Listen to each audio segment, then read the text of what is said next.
দেখো বন্ধুরা, আমার মেয়ে ক্যাপসিকাম গাছটা একটা নার্সারি থেকে কিনে নিয়ে এসছে। এটা এখন বসাবো। টব ছিল না, এরকম একটা প্লাস্টিকের বালতি, এটাকে আমি একটা স্টিলের রড দিয়ে ফুটো করে নিয়ে এসেছি। এটার মধ্যেই এই গাছটাকে বসাবো। এখানে দু রকম মাটি নিয়েছি, এমনি নর্মাল গার্ডেন মাটি, আর নিয়েছি কিছু গোবর সার। এই দুটোকে ভালো করে এখন মেশাবো। এখানে গোবর সারের সাথে মাটিটা ভালো করে মেশানো হয়ে গেছে। এই নার্সারি থেকে এই সারটা আমাদেরকে দিয়েছিল, সারটার নাম হচ্ছে বায়োফার্ট। ওখান থেকে সামান্য কিছু সার এর মধ্যে আর একটু মিশিয়ে দেব।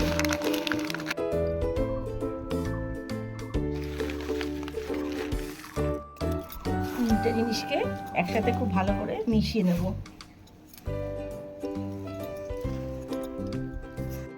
বালতির মধ্যে মাটি দিয়ে দিচ্ছি। এখানে অর্ধেকটা মাটি আমি দিয়ে দিয়েছি। এরপর কাঁচি দিয়ে এই প্লাস্টিকটাকে আস্তে করে কেটে দেব। এই প্লাস্টিকটা এভাবে কেটে নিয়েছি। এবার গাছটাকে আস্তে করে বার করে নেব।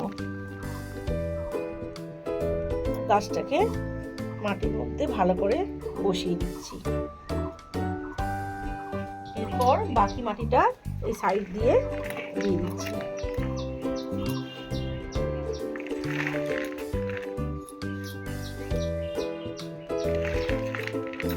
বসানো কমপ্লিট। এরপর সামান্য একটু জল নিয়ে গাছের গোড়ায় দিয়ে দেবো। দেখা যাক কতদিন পর ক্যাপসিকাম গাছে ক্যাপসিকাম হয়। ভিডিওটা ভালো লাগলে লাইক, কমেন্ট, শেয়ার করে দিও এবং সাবস্ক্রাইব করে আমার মায়ের চ্যানেলটির পাশে থেকো।